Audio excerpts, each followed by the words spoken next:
হাম ও উপসর্গ নিয়ে সারা দেশের হাসপাতালগুলোতে ভর্তি হচ্ছে নতুন নতুন রোগী। আজও ময়মনসিংহে মারা গেছে এক শিশু। নাটোরে আধুনিক সদর হাসপাতালে এ পর্যন্ত ভর্তি হয়েছে ৩৫৭ রোগী। বর্তমানে হাসপাতালে চিকিৎসাধীন ২২ জন, তাদের মধ্যে ৬ জন পুরুষ, ৭ জন নারী এবং ৯ শিশু রয়েছে। হাসপাতাল কর্তৃপক্ষ জানায়, ঈদ উল ফিতরের ছুটিতে মানুষের অবাধ যাতায়াত ও ব্যাপক মেলামেশার কারণে সংক্রমণ দ্রুত ছড়িয়ে পড়েছে। চিকিৎসকরা বলছেন, সামাজিক ও পারিবারিক সংস্পর্শের কারণে ভাইরাসটি আরও বিস্তার লাভ করেছে। হামের আরও খবর জানাতে আমাদের সাথে যুক্ত হচ্ছেন নাটোর প্রতিনিধি SM রওশন। রওশন, আপনার এলাকার হামের প্রকোপ কেমন দেখছেন, বিস্তারিত জানাবেন।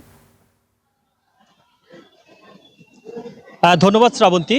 আমি এই মুহূর্তে দাঁড়িয়ে আছি নাটোর আধুনিক সদর হসপিটালে এবং আপনি যেমনটি বলছিলেন, এবারের ঈদুল আজহার কারণে অবাধ মেলামেশায় এবং অবাধ বিচরণের কারণে হামের প্রাদুর্ভাব বেড়েছে এবং আপনি যেমনটি বলছিলেন ৩৫৭ জন হামে আক্রান্ত হয়ে এই হসপিটালে ভর্তি হয়েছেন এবং এর মধ্যে শিশু রয়েছে, বয়স্করা রয়েছে এবং নারীরা রয়েছে।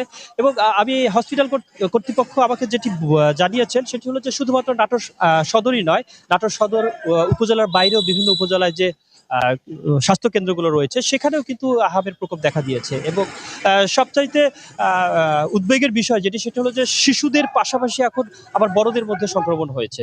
এবং আরও একটি বিষয় আপনাকে জানিয়ে রাখি, সেটি হলো যে অবাধ মেলামেশার কারণে হামের সংক্রমণটা বেড়ে যাওয়ার কারণে হসপিটালে রোগীর চাপ বেড়ে গেছে এবং আধুনিক সদর হসপিটাল ২৫০ শয্যা বিশিষ্ট হসপিটাল, এটা আগেই বলেছি। এবং এখানে পেশেন্ট মানে রোগী রয়েছেন এখন বর্তমানে ৭০০-রও উপরে। এবং হসপিটাল কর্তৃপক্ষ আমাকে জানাচ্ছেন যে রোগী অতিরিক্ত হওয়ার কারণে এখান থেকে সংক্রমণ ছড়িয়ে পড়ছে এবং সেই সংক্রমণের কারণে হামকে কোনোভাবেই নিয়ন্ত্রণ করা যাচ্ছে না। এবং হসপিটাল কর্তৃপক্ষ আমাকে আরও জানিয়েছেন তাদের লোকবল সংকট রয়েছে এবং এখানে চিকিৎসার জন্য পর্যাপ্ত পরিমাণে যে পরিমাণ লোকবল থাকা দরকার সেটি না থাকার কারণে হসপিটালের সংক্রমণটা হসপিটাল থেকে ছড়িয়ে যাচ্ছে।